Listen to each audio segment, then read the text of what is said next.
welcome back to another Horror Review Sunday. Today we are going over Killer Party. By the end of the party, some of the sorority sisters are going to be dead on their feet. This came out in 1986 and it was originally going to be called April Fools. Instead of April Fool's Day, we had like 3 movies that came out that year that were April Fool's related. There was April Fool's Day, and then there was Slaughter High that was going to be called April Fool's Day, then this one, and this is yet again a sorority movie about a sorority house and sorority girls getting picked off one by one, except this time it's supernatural. And that is the only thing that saved this movie somewhat for me, but unfortunately there are some bad things to say about it. The negatives I will say with this movie, the biggest one, the thing that knocks this movie down quite a few pegs, is the lack of gore and the lack of on-screen kills, period. Nothing is on screen. I don't think there's a single kill in this movie that's on screen. And if there is, I think it's like an electrocution to the neck. There is no gore. And you know it was hacked by the MPAA because there's even a setup where you see a fake hand grabbing, like there's a hand on the refrigerator, and you see the machete come down to chop this guy's arm off, cuts away, and then this person's dead off camera, this person's dead off camera, this person drowns off camera, and then like there's a room full of dead people, and like how did they die? I don't even know who those people are. It's awful. Like, this is a slasher, it's supernatural, it's a supernatural slasher, but goddamn, the gore is missing, and that's what you need in a slasher. Everything outside the kills is still fun and bearable, and the acting's pretty good, and I'll get to that later when I get to my positives. So that's okay, but then when it becomes a slasher again, there's no gore and there's no on-screen kills. So it's like, why am I watching? I find it pretty odd that this movie kind of bounces back and forth. Like, when I went into this blind, I was like, this is a supernatural movie, and then I was like, no, it's a slasher movie. Oh wait, no, it's both. It just kind of went back and forth. So I would recommend watching movies blind. Watch this blind. But now you already know. I already spoiled it for you. But the back cover kind of spoils it for you. The plot synopsis, it kind of lets you know that it is supernatural. And yeah, it's a prank gone wrong too, except weirdly, like, they set up this prank, this backstory, this lore to the killer that we never see. About, there's this guy who died 20 years ago, a prank gone wrong, but they never say what went wrong. They never do a flashback. We don't know who that guy was. There's no sympathy towards him. We don't know who the hell he is. We only know his name because of his grave that's just sitting in the back. Why would they bury the guy who died at a fraternity during a hazing in the backyard of that house? That's just not how life works. But whatever. I just thought that was odd. They never go into this guy's character. We don't know who the fuck he is. It's not explained why he's possessing this person. Was he possessing different people the entire time? Like, each kill was a new body he took over? Or was it just the same girl the whole time? Why is he possessing this girl? And then when he's done with this person, he goes to that one. Why? Like, just possess all of them and have them kill themselves and get it over with. You're getting revenge on the wrong people. It's like Pamela Voorhees at the end of the movie. You're like, you're killing these people because of what? They weren't responsible. It's just the story behind the killer. It's all not interesting and it's dumb. Like, the writing, and that's surprising because guess who wrote this movie? Barry Cohen, the writer of Friday the 13th Part 4, the final chapter. So this guy knows how to write good characters and funny humor, dialogue between them. And there's funny characters in here. So it kind of seems like a script from him, but the story, it's very bland. It's not really well explored, the whole killer thing. Like, I want to know who this guy is. I want to know what happened to him so I can sympathize or just at least know what the fuck happened. Like, did he get killed by a guillotine? I just feel like the story's kind of confusing too. Like, who's responsible for what? What's supernatural? What's a prank? Because there's these pranks going on, and what they're capable of doing, you're like, there's no way. That has to be supernatural. The way how they pull that off, but yet the reaction from everybody is like, oh yeah, it was just part of the prank. Like, bullshit. You did not do that. There is a scene, spoiler, it's not really, it's towards the beginning. This chick sets up a guillotine and is in it, and then like is talking to her friends like help me, and then boom, her head gets chopped off right in front of them, and then she's just standing to the side of it, picks up her fake head that's now clearly fake, and it's like haha, I pranked you. It's like no, the fuck you did not. How the hell did you do that? There's no possible way, and it's never like explained later on how she pulled that stunt off. She has to be David fucking Copperfield, but even better. There's no way she pulled that off. If you watch the scene, you know what I'm talking about. There's no way she did that. It's just bullshit. And I just love how they just like laugh off, like, oh my gosh, you're so amazing at, magic. Like, no, what the how? I want to know. So yeah, it's like, what's magic? Like, what's the prank and what's the killer? And it's just, oh, man, this movie's a big letdown. Like, if this movie had like the gore in it and it wasn't cutaway kills, this would easily be like an 8 or 9 out of 10 at least. But instead, it's like a 6 because of all the kills just missing. It's fucking annoying. But yeah, the lack of gore, the kills, and for some reason, I now hate the word slime bucket. This chick in this movie, she kept calling the sorority girls slime buckets like it was this major insult. It's like, how like a drill sergeant would call you maggot? That was her version of that. It was like, you slime buckets. And for some reason, just that word, it triggered me, and I wanted to punch her in the face because it was just annoying. It's so annoying that I actually wrote it down. Slime bucket. Who the fuck calls anybody that? And then, yeah, the pranks, they just make no sense in their reactions. And another weird thing about this movie is the editing. I have to believe that at some point they were like, oh shit, that's right, there's a slash in this movie. People should be getting killed, right? And then they just threw 20, like, not, I'm exaggerating, but like 4 death scenes back to back where all of a sudden, the killer's killing this person upstairs. And now the next scene, he's killing somebody in the basement. Like, very quickly, it's just death after death, but off camera and no gore. It was just funny, like, how quickly the death scenes were like rushed and put together. It was just death, death, death, death. And then, okay, now we can do this again. Like, they just like, I have no idea. Like, what's the story behind that editing decision to just throw all these deaths together? It just made no sense. Like, okay, he's in the basement, he's in the attic, now he's over here, he's just jumping all over the fucking place. Where did the party go? It's just done now. There's a big old party, and all of a sudden, when the slashings are going on, there's like nobody there. But there's some good things to say about this movie. Of course, I really like the opening, and I like the opening title sequence when it says like "Killer Party" and there's like a guillotine that like chops the title in half, like it's cutting the head off the title. Awesome, very cheesy 80s. I love it. And then the opening is a movie within a movie that's a music video within a movie. So this is like Scream 4, like 20 years before. And yeah, it was a hilarious opening, very unique. Beautiful girls in here. All the women are stunning and gorgeous. And there's some gratuitous nudity in here. You got a bunch of girls in a jacuzzi. So you got my attention. And I like the idea of a supernatural slasher because that honestly like saved this movie from being just yet another sorority slasher. It's at least somewhat different. I can look at this movie and be like, oh yeah, that's the one with the supernatural element to it. So it at least like adds its own like mark, and it's different. It stands out because of that. And I honestly enjoy that supernatural element once it finally kind of kicks in and you're officially like, oh yeah, this is definitely like, because you're not really knowing that it's a supernatural movie until like the last 20 minutes, because you just think it's some Scooby-Doo looking sea diver guy killing people and you don't know who it is, and then it's like, oh no, it's this person and she's possessed. Spoiler. Somebody's possessed. But yeah, it's just odd, like a movie that it's a masked serial killer. Why is that person wearing that outfit at all? I don't know. Because then she's not when she's attacking these people. So it's like, what's the outfit for? I guess it's the costume party, but whatever. I would prefer if she had that outfit on the whole time. I actually like the idea behind that outfit. It's very different. It's unique.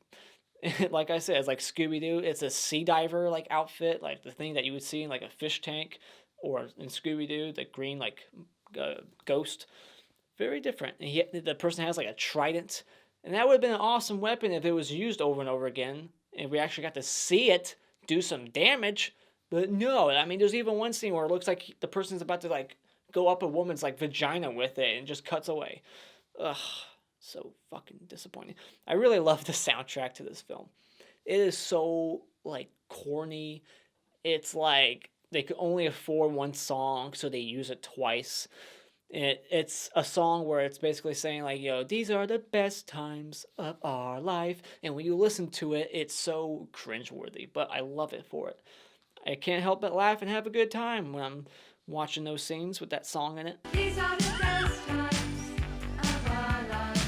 These are the best times. The humor, I really like the humor in this movie. There's some funny characters. There's this character named Martin who, for some reason, they treat like a red herring at the beginning, and they kind of quickly like let that go because they're doing the traditional like follow the leg shots, like don't show who it is, just show the feet walking around menacing like who's this guy. But even then, like his feet are like he's like scratching his heels. It's very odd. But yeah, his character is just hilarious. When he's at the party, he's all about the hunt. Even when he gets a girl, it's like not enough. He wants to go to the next thing. Like, all right, is Susan available? And he's like dorky as hell. And I like how this other girl, she's supposed to be like the dorky one, Vivian, and just because she has glasses, like she's a dork and doesn't get the same amount of respect by the other girls because she has glasses on, and therefore she's just a dork. Like she's ugly. It's like, dude, even with those glasses on, she looks pretty damn pretty. She's pretty. So I just was confused by that. I was like, wait, is she supposed to be hideous or something? The way they're talking to her, the other girls, the mean bitchy ones, like take your glasses off, and it's like she's still pretty with or without them. Anyways, I guess it's just the common trope, glasses are for nerds. I mean, the acting is, I think, surprisingly good. I mean, I didn't think anybody was shit. These girls seemed professional to me. I really liked them. I liked their chemistry together.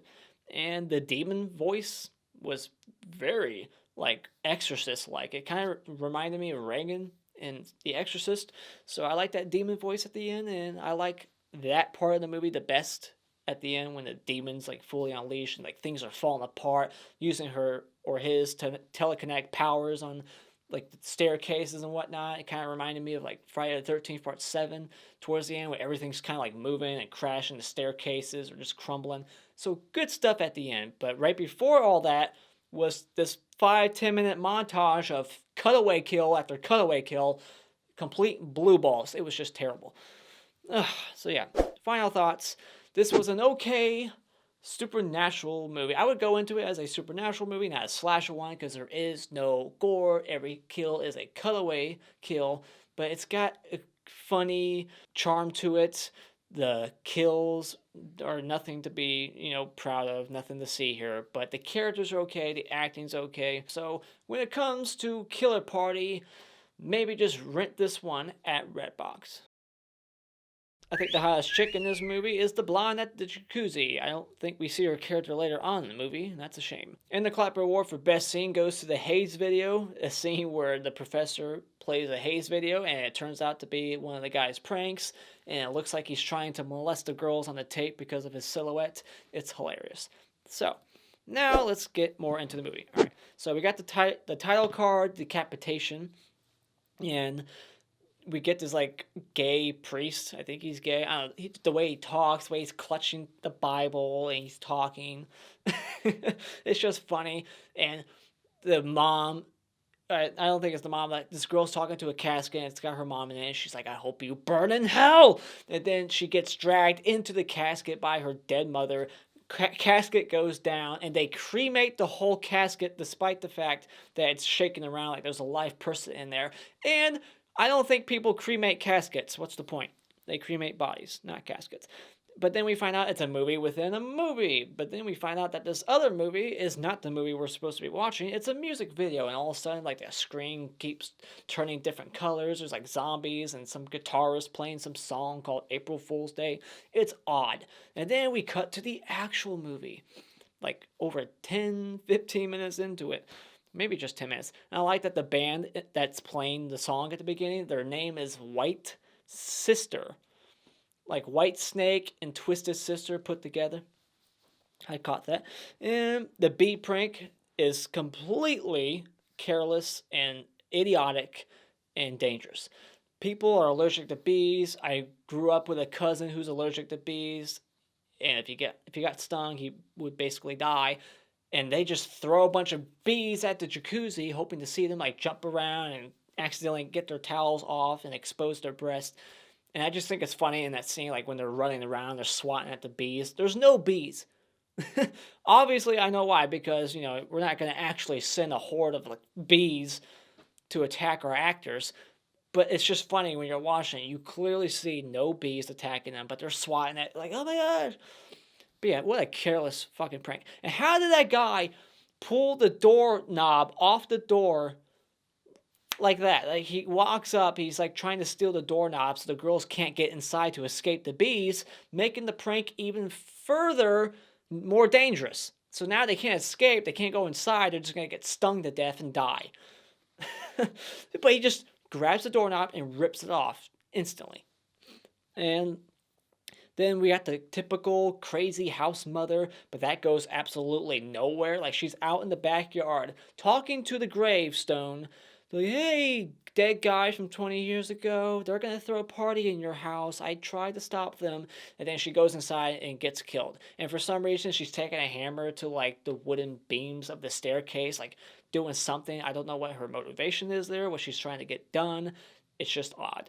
But then she gets killed off camera, beat to death with like a paddle, because back then you could get paddled in school if you were naughty. Okay, so then these girls, they go into this house and they meet this guy, and she's like trying to distract him while they go do something, and she's so committed to getting whatever she needs done that she starts making out with this guy, and there's just this instant connection between them, and then by the end of the movie they're like fucking, and then even at one point in the basement towards the middle of the movie, the second time they meet, they're having this conversation. He's like, what are you doing later? And she's like, nothing. And he's like, do you want to do it with me? And she's like, sure. And then that's it. That's the conversation. Shit, you're not. It's like, wait, do you want to do it with me? Like, is he saying, do you want to go do nothing with me? Like, hey, if you're doing nothing, go do nothing with me. But that's not how he worded it. He worded it like, do you want to just fuck me? Like, because you're doing nothing? And then she's like, yeah, sure. Wow. And then, yeah, the guillotine, like, fake out scare where the girl gets her head chopped off is impossible. You can't explain it. That is impossible. The head is talking to the people. There's nothing for her to hide behind. Beneath it, nothing. It's on a fucking staircase. This huge staircase, and she stole this guillotine somehow from some warehouse that I'm guessing is the one that's responsible for the death of the kid 20 years ago, but that's just me guessing because they don't give me any fucking answers. And how does she pull that off? It's bullshit. And I like when she gets that fake head of hers and they're in the car and Martin's driving. She shows it to him and he's like, but before that, he's like, what's in the box? And it made me think of Seven. Couldn't resist. As soon as, every time I hear what's in the box in any movie, I instantly start screaming that question out loud like I'm Brad Pitt. What's in the box? But she shows him the head, and he starts swerving the car, freaking out because of a fake head. Clearly it's fake. And is almost running people over on the campus, on the sidewalk, stops the car. Some guy yells, idiot! And he's like, oh yeah, real mature. It's like, you're mad at that guy because like, you are an idiot. He's like offended that someone called him an idiot for doing something that's fucking idiotic. It's like, what did you expect? Why are you mad? It's like, they should be mad. You almost just killed a bunch of people and they still let him drive. After that stunt, he just puts the car back in drive and starts driving off again. It's like, no, get the fuck in the back seat. I can't trust you no more. But no, they just let him keep driving. Even back in the 80s, hazing was like a dangerous thing, and they had, here's your video on the dangers of hazing. We got, warn you and tell you how to fucking be safe because you ain't got common sense. What is with this sorority fascination, this fraternity fascination, to do all kinds of crazy shit just to get accepted? I don't get it. But even to this day, college kids, you hear about it. They fall downstairs drunk and they break their necks and they die. Why? It's a waste of life.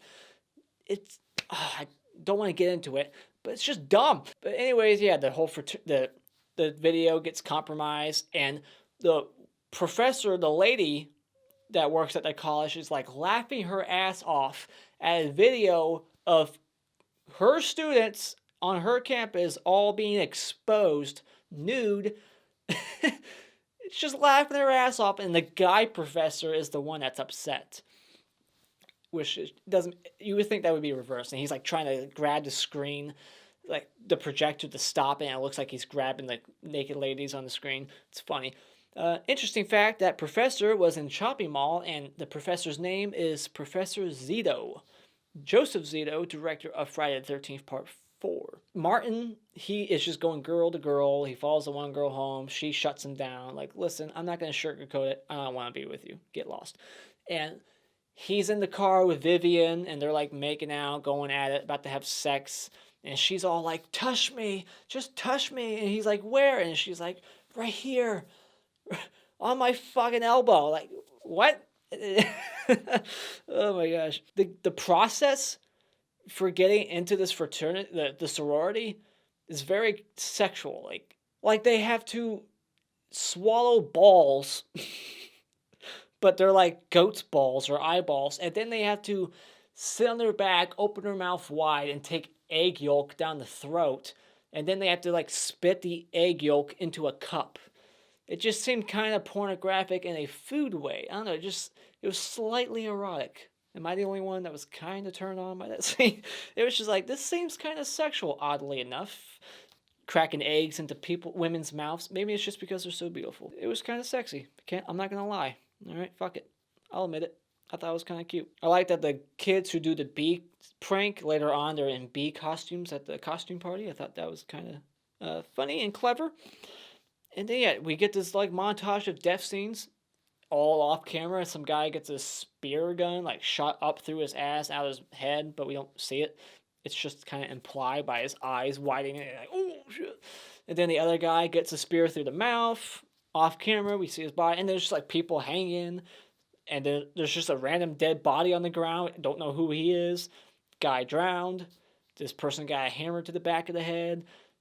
All off camera, trident up the vagina maybe, I don't know, maybe the chin, I'm not sure where it was going, but it was swinging pretty low, so I'm guessing the vagina.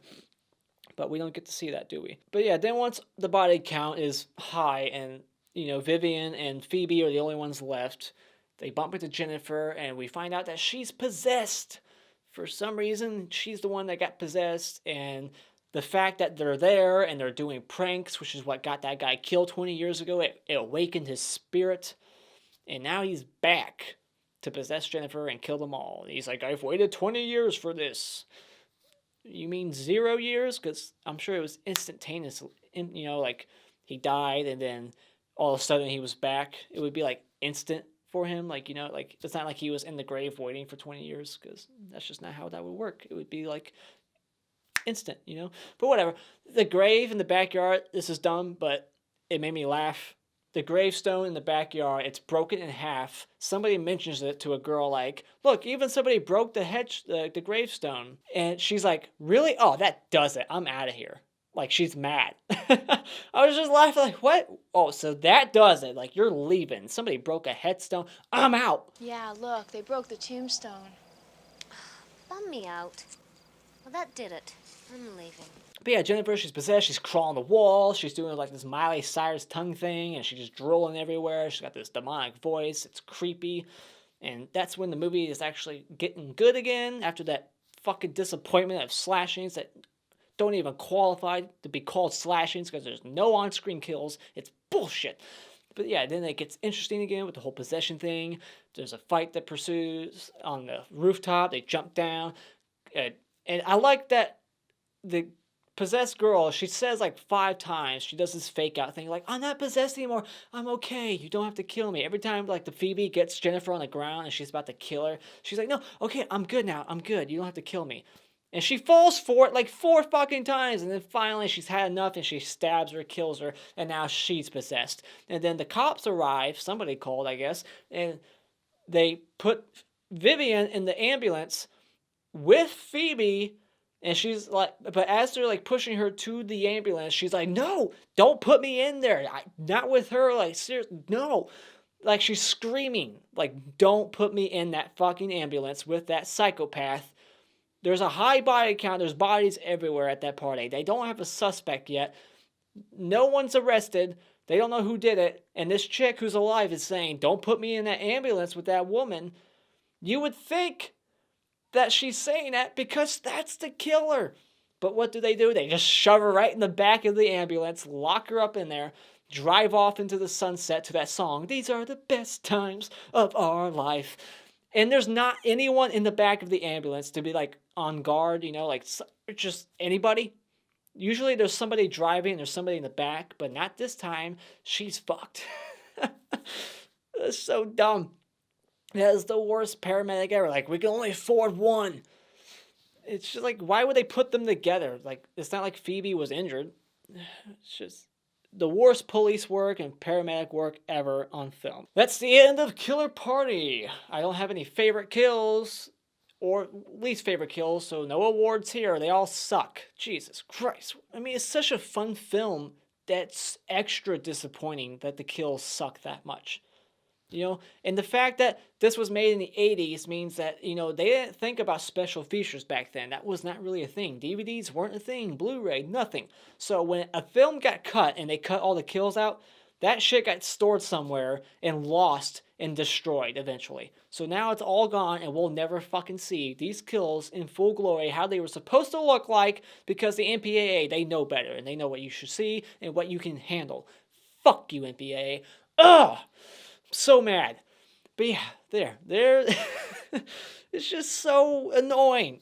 And you're going to hear this rant again and again, especially when I do my Friday the 13th franchise review series this summer, and I talk about part 7 and even 5 and 8 all cut to shit. It's annoying. But yeah, I'm done rambling. What did you think about Killer Party? Put your thoughts on this movie in the comments below. Have you even heard about it? I didn't until this year. Put your thoughts up in the comments below. Thank you so much for joining me tonight. If you like what you've seen here, you can hit this like button and share with all your friends. You can become a Patreon and support my channel and make movie review requests. And you can subscribe just by clicking on my cartoon face in about 5 seconds. And until next time, auf Wiedersehen.